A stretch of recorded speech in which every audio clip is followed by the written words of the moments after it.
Krówka. This one. Krówka. Sherlock has this thing where he can rewatch his memories. If you could choose one memory from your acting career and rewatch it just like Sherlock, what memory would you choose? Well, I guess most of my most of my acting career is on film, so I don't need to remember it. I can watch it back. But I guess it would probably be something in the really early days.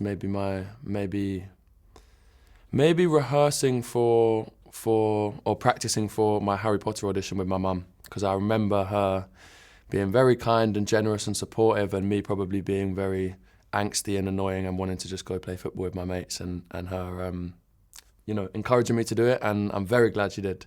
So yeah, I'd probably be practicing for my Harry Potter audition with my mum. It seems like a very special memory. Yeah. Maybe time for a Polish sweet? Let's do it. Right, I don't know if I have... Choose whatever you want. I'm probably just going to do one. Okay. But I'd like to take some to have later, because I've had a big breakfast, but later in the day I'm going to want to dive into these. Which one do you recommend? Oh, whatever you want.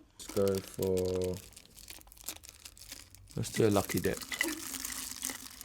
Hopefully something small. Right, what have we got here? Krówka? Krówka. Let's give this a go. It's very caramel. Oh, nice. Love caramel. Oh, I'm going to enjoy this. Yes. I'm going to like this. It's good, right? It's sweet. It is good, though. Everyone says that Guy Ritchie likes to live in the moment on the set, that he likes to redo scenes, rewrite dialogues. So maybe can you give me some examples of the scenes that were different in the script and turned out completely different in the show? Honestly, every scene. It is incredible how comfortable he is changing everything. And we all, at first, before you're used to working with him, you second guess it and you wonder how it's all going to come together, but it always improves it. But I think maybe the scariest one for me was, there's a scene with Colin Firth and Max Irons where I'm playing a waiter and I put on a different accent to Sherlock's accent. And I was only supposed to have 2 or 3 lines in the scene, and Guy gave me a page of dialogue, but with 200 extras in the room. But the extras don't know that I have just been given the lines. So when I'm stumbling through the dialogue in the first few takes, I can't help but think that they all think I'm terrible at my job and I haven't done learnt my lines the night before. So that's quite scary, but it's actually turned out to be one of my favourite scenes. So I really like Guy's style of changing the dialogue. As I say, at first it's scary, but it always kind of works out for the best. The action takes place in Victorian England. Is there anything you would like to take from these times to present? Like language, fashion? Maybe some of the costumes. The hats, I would say. I would love to get away with wearing a bowler hat today, but I just don't think I could quite pull it off. But yeah, I really enjoyed wearing all the hats. And I have to be grateful to Mark Patton and the camera department as well, because I know it's a little bit tricky when actors wear hats and we look down, you often lose their face. But they were very accommodating with allowing me to wear a lot of hats. I love hats in my daily life, but yeah, getting away with a bowler hat, that would be a dream. Sherlock is a very complicated character. We viewers perceive him as this brilliant genius, but for other characters, he seems a little bit odd, maybe a little bit mad. What is the most relatable for you about him? That's such a good question. I think what makes him so alluring and interesting is he's actually quite unrelatable, isn't he? But in our rendition of young Sherlock, I think we explore a version of him or a version of him in a part of his life where he is a bit more relatable. I think maybe like his love for his mum. I think you can see that quite early on. And maybe his relationship with his brother. They're always bickering, and I think that even in Conan Doyle's works, the relationship between Sherlock and Mycroft is always quite fun. I think a lot of people can relate to, you can be mean to your sibling, but as soon as someone else is mean to one of you, you're ready to defend each other, which is quite a cute and probably relatable trait of theirs, yeah. I also wanted to ask about these fight scenes. I mean, I'm not sure if we can call them fight scenes because Sherlock... It's quite one way, isn't it? I wanted to ask about choreographing this, and how did you prepare? Yeah, I love doing action scenes, and we know that Sherlock in Conan Doyle's works is good at defending himself and capable in a fight. So I wasn't too happy when I learned that we wanted to explore a version of Sherlock at a time in his life where he isn't very good.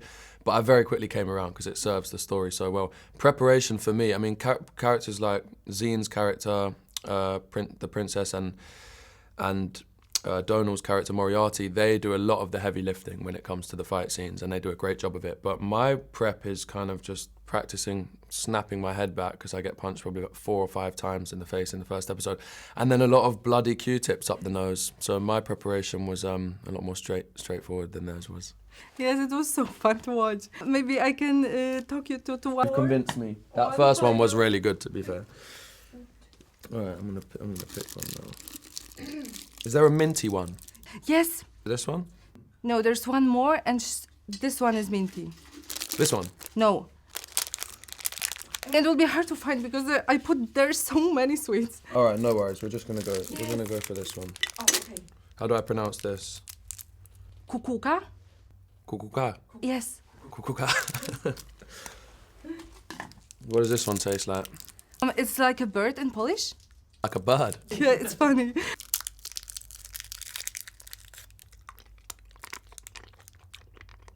What do you think? It's like coffee. A bit. Yeah, but yeah, it's nice. I've got a sweet tooth. I like all sweets. I'm not gonna dislike anything in that. That's very good. Okay, I wanted to ask also a bit cheekily about Sherlock's chemistry with other characters. Do you think he has more chemistry with the princess or with Moriarty? Because I know fans will go crazy about this dynamic. Yeah, I think different kinds of chemistry, and the character, this is so funny doing this with this moment. I think the journeys that the characters go on, the chemistry kind of changes and goes and comes back.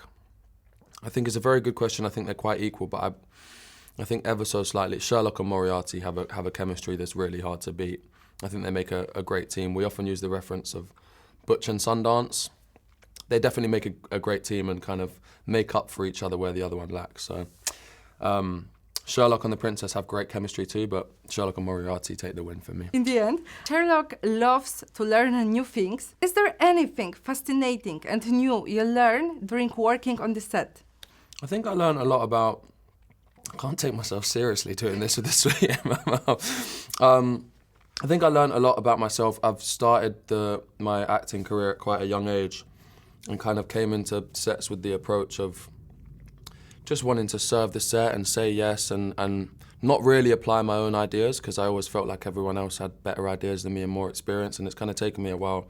At 28 years old now, having been in this industry for a solid 10 years, more than 10 years, but solidly for a good 10 years.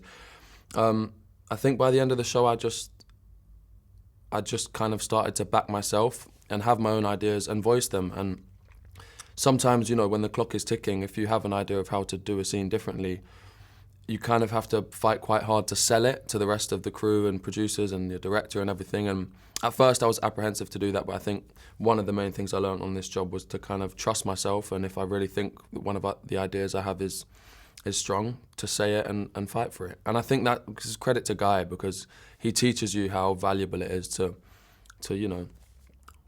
have those ideas and say them out loud, even though you've got the time pressure and people might doubt that it's going to work. It's worth doing. Yes, and it was a great match because you crushed it. Thank you so much. Thank you so much. Thank you for the sweets. Do I get to keep these? Of course, it's all for you. They will be gone by the end of the day, by the way.